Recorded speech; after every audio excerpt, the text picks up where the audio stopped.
Number 4. Ferdinand Magellan, and many people afterwards, circumnavigated the Earth. That means he left headed west, continued going west, and came back to where he started, still going west. Actually, Magellan was dead, but one of his ships, led by Juan Sebastian Elcano, finished the journey. Yeah, this is one that comes up a lot. Oh, people have circumnavigated the world going east or west. Well, so what? That's if north is your center on a disc, I mean, you're navigating the same way either way. So let's say you're on a ball and you want to go east. Well, you keep the compass heading north 90 degrees off to your left and you start walking.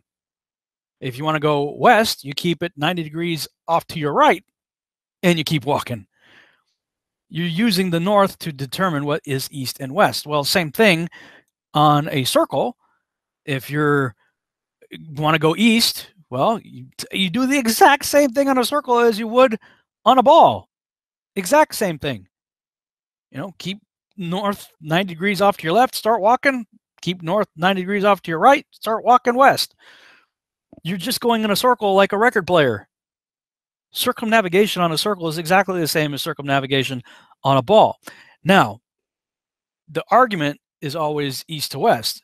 The interesting argument would be to go exactly pole to pole. Go north to south, back up to north again. No one's ever done that.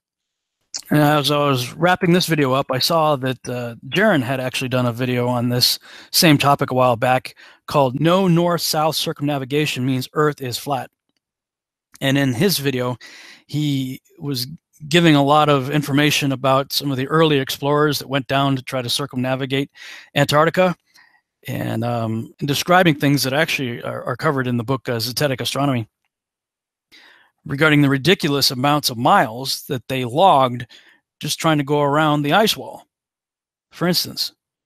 Now, when you look at the logbooks of Captain Cook, his logbook for his second journey was also 60,000 plus miles. You could look at the British Challenger expedition in the 1800s. That was also over 60,000 miles. So we should start being able to recognize a pattern here, that obviously when we circumnavigate south of the equator, we are logging way too many miles. Remember that they're at the bottom of the globe. So if the equator is 25,000 miles, how are Captain Cook, Magellan, and others doing 50 to 65,000 miles, which is more than double? And of course, the key here is the circumnavigation. But not east-west. Let's look at north-south. So on a globe, we know how easy it would be to simply do a north-south circumnavigation going over both poles. It should be as easy as going east-west. So we either will have a ton of north-south circumnavigations, or we will have a few weird stories and trips, and maybe some failed attempts, because on a flat Earth map, north-south circumnavigation is impossible. So again, if we live on a globe, we should be seeing a lot of north-south navigations, circumnavigations, and if we live on a flat Earth, we would see a lot of things like this picture shows. Imagine you start at that white dot there somewhere on the east coast of the United States and travel down to the tip of South America. You would then travel from there out to wherever the 90-degree marker was, and you'd have to turn around and come back. You see that line coming right back to the Mexico area, and then up to the North Pole, and then ending back where you started. Alright, so should we expect to see no claims for north-south navigation? Well, remember, it is a deception. So we're going to have to dig a bit deeper. They don't just hand you the truth. They are happy to teach you lies in public schools and show you propaganda and TV and newspapers. But for truth, we're going to have to actually step out of our comfort zone. So let's look at some recent claims. First, we have the Guinness record holder and the Guinness Greatest Living Explorer, Sir Ranulph Fiennes. He goes by the name of Ran. One of the things he did was a 3-year trip to circumnavigate the Earth north-south. And are we dealing with some just regular guy? Or are we dealing with Sir Ranulph Twistleton Wexara Fiennes, the 3rd Baronet, OBE? He was in the British Army for 8 years. He inherited his father's baronetcy, whatever the hell that means. Some ridiculous nonsense, I'm sure. He's also cousins to Queen Elizabeth. So you don't have to look too far to see what kind of guy we are dealing with here. And a recent Telegraph article tells us that Sir Ranulph was in court recently because he was accused by Natalie Harrison of faking injuries to make his expeditions seem more risky and exciting. And Natalie, she actually got hurt the second time she fell into a crevice on purpose. And you see him here with a ladder. I don't know who's carrying that for him while he's on these little journeys, but, oh, by the way, since Harrison agreed to go along with the 2 fake stunts, she got 0. In fact, she was ordered to pay Sir Ranulph Fakesalot $50,000 to pay for his lawyer fees, because the judge actually said that it was her choice to go ahead and agree with his idea of faking accidents. He is, of course, a Freemason, a member of the Belvedere Lodge number 503. Of course, it runs in the family. But now let's take a look at this 1979 to 1982 Trans-Globe Expedition, the North-South Pole Circumnavigation. Yeah, right. No one has ever done that! No one has ever done that in the history of Dota! So let's take a look if there's any discrepancies that might lead us to believe that maybe this is some, I don't know, horseshit. It looks like 52,000 miles, it says here, in total was covered during this Trans-Globe Expedition. Again, north-south navigation, 25,000 mile circumference, yet 52,000 mile trip. And we can note that it says it was such a huge challenge, no one has ever repeated the route. So now let's look at the Guinness Book of Fakery. According to this, we've got 35,000 miles. Okay, well, that's a little different. And this is the Guinness Book of World Records page. This is the Trans-Globe ship that actually he used to travel up and down the globe, I guess. They also had an interesting apparatus here. This is the Trans-Globe Expedition, the plane. So even though they're supposed to be doing surface navigation, who knows what they actually did. Let's see here. This is the actual homepage for Sir Ran, the expedition. Oh, now it's a 100,000 mile route. You lie to me. You make an excuse. So they've now jumped from 35 to 52 to 100,000 miles, all talking about the exact same trip. I mean, the question is, how can you be off by 70,000 miles? That's like 3 times around the globe. Can we not figure out how many miles we went on a trip? It's not that hard.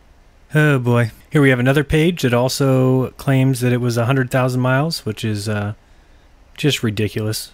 Why would it ever take somebody 4 times the distance of the circumference of the Earth to go the circumference of the Earth?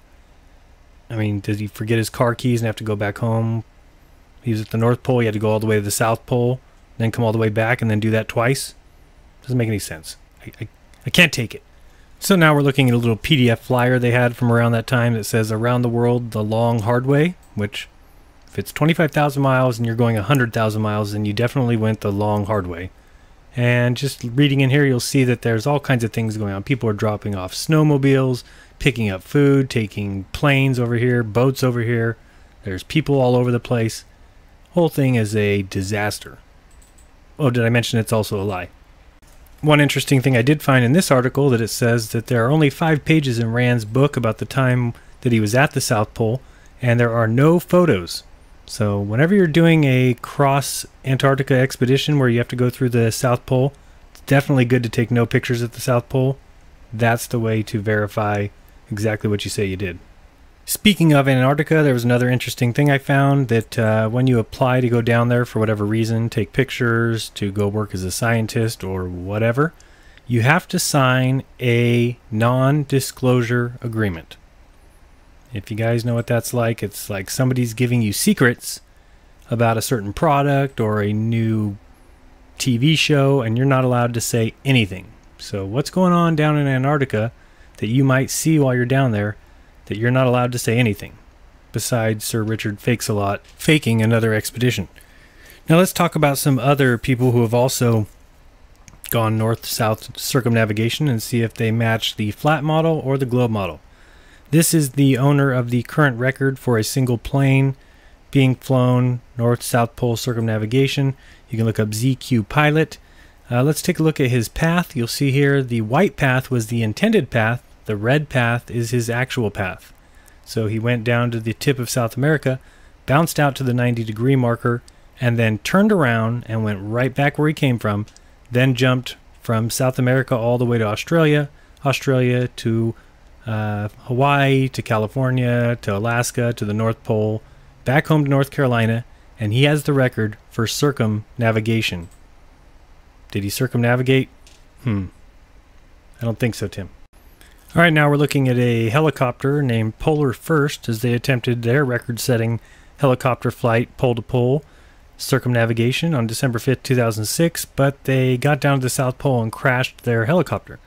So in 2007, they attempted it again, and this time they did it according to the rules and regulations, not according to me, because what they did is went down to the South Pole, touched the 90-degree marker, and it says here they retraced their steps north with a stop at their 2003 crash site.